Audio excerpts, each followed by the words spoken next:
ఈరోజు ఒకటే మనం గమనించాలి, మార్వాడీల మీద కానీ లేదా నార్త్ ఇండియన్ నుంచి వస్తున్నటువంటి వ్యాపారస్తుల మీద మనం గమనిస్తే వాళ్ళందరూ వెజిటేరియన్సే. వ్యాపారం చేస్తున్న వాళ్ళంతా వెజిటేరియన్సే. మరి గొల్లోళ్ళ గొర్రెలు ఏం తినరు, గౌన్ల కళ్ళేం తాగరు, ఎరకలలో పందులేం తినరు, లేకపోతే వెంకాపు కానీ లేకపోతే స్నేహ చికెన్ సెంటర్ రెడ్లు ఉత్పత్తి చేస్తా ఉన్నారు, చికెన్ ఏం తినరు. ఇట్లా తీసుకుంటే నాన్ వెజ్ ఒక్క ముక్క ఉడక ముట్టరు. మరి నాన్ వెజ్ తింటున్నది తెలంగాణలో. మరి నాన్ వెజ్ తిని ఈ వ్యాపారాన్ని నడిపిస్తున్నటువంటి ఈ నాన్ వెజ్ వ్యాపారాన్ని నడిపిస్తున్నటువంటి ప్రజలే ఇంకొక దంద పెట్టుకొని నడిస్తే పైసలు వస్తాయి. ఈ నాన్ వెజ్ తిని నాన్ వెజ్ ఎవరైతే ఉత్పత్తి చేస్తున్నారో వాళ్ళందరినీ సాకే అవకాశం ఉంటుంది. కానీ ఇప్పుడు ఈ తెలంగాణ వ్యాపారంలో ఉన్నటువంటి ఎస్సీ ఎస్టీ బీసీలు ఎవరైతే ఉన్నారో వాళ్ళు తినడం బంద్ చేస్తే నాన్ వెజ్ వ్యాపారాలు కూడా బంద్ అయిపోతాయి. ఇక్కడ గమనించాల్సింది ఏంటంటే ఒక వైశ్యులకే కాదు, ఎస్సీ ఎస్టీ బీసీలు నడిపిస్తున్నటువంటి దందాలు కూడా బంద్ అయిపోతాయి. కాబట్టి వైశ్యులతో పాటు ఎస్సీ ఎస్టీ బీసీలు అందరూ కూడా మైనార్టీలు అందరూ కూడా ఈ మార్వాడి గోబ్యాక్ ఉద్యమంలో భాగం కావాల్సినటువంటి అవసరం ఉంది. లేకపోతే ఈ దేశము ఈ రాష్ట్రము మొత్తం నాశనం అయిపోయేటటువంటి పరిస్థితి ఉంది. ఈ ప్రత్యేకంగా తెలంగాణ రాష్ట్రం అంటే 400 సంవత్సరాలు నిజాం పరిపాలనకు వ్యతిరేకంగా పోరాటం జరిగింది.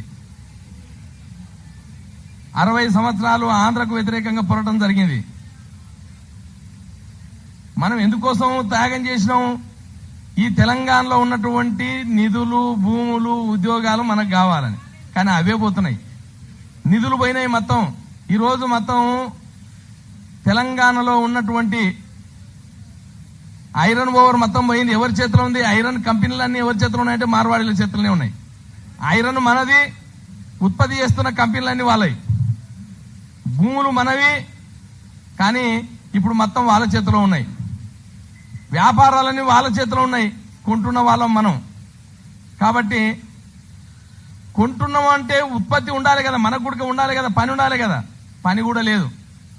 ఈరోజు మేస్త్రి పని కూడా నార్త్ నుండి వచ్చినటువంటి వాళ్ళే నడిపిస్తున్నారు. బీహార్ నుంచి వచ్చినటువంటి వాళ్ళు, ఉత్తరప్రదేశ్ నుంచి వచ్చినటువంటి వాళ్ళు మేస్త్రి పని చేస్తా ఉన్నారు. ఉత్తరప్రదేశ్ నుంచి వచ్చినటువంటి వాళ్ళు చిలకల కూలీ నాట్లేస్తా ఉన్నారు. అదేవిధంగా రాజస్థాన్ నుంచి వచ్చినటువంటి వాళ్ళు ఎలక్ట్రీషియన్ పనులు చేస్తా ఉన్నారు.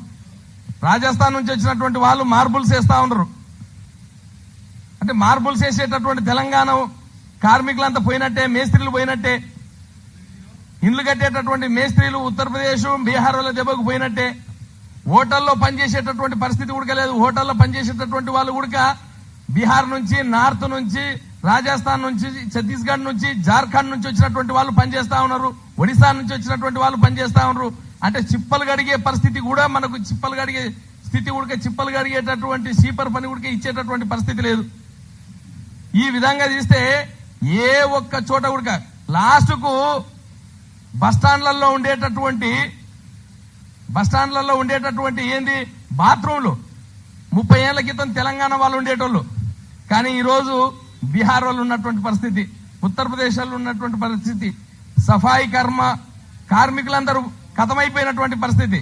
అంటే సఫాయి కార్మికులు పోయినరు, మేస్త్రీలు పోయినరు, మార్బుల్స్ పోయినాయి, ఆ తర్వాత ఎలక్ట్రీషియన్ పని చేసేటోళ్ళు పోయినరు, నాట్లేసేటటువంటి వాళ్ళు పోయినరు, హమాలి పని చేసేటటువంటి బోర్వెల్స్ ఉన్నాయి కదా, బోర్వెల్స్ లో ఇంతకు ముందు తెలంగాణ వాళ్ళు బోర్వెల్స్ వేయనికే, బోర్లు మోయనికి పోయేటోళ్ళు, ఆ బోర్వెల్స్ వేసే కాడ కూడా లేరు.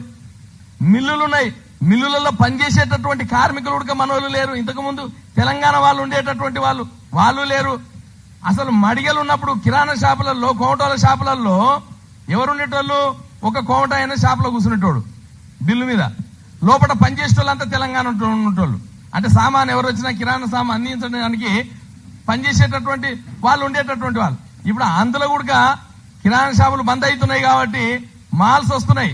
మడిగలు పోయి మాల్స్ వచ్చిన తర్వాత మొత్తం మార్వాడీల హస్తగతం అయిపోయినటువంటి పరిస్థితి. అంటే కూలీ చేసేటోళ్లకు, కార్మికులకు పనులు లేవు, వ్యాపారం చేసేటటువంటి వాళ్లకు వ్యాపారం నడుస్తలేదు. అంటే వ్యాపారం పోయింది, కూలి పోయింది. ఇక తెలంగాణలో అడక తినేటటువంటి పరిస్థితి వచ్చింది.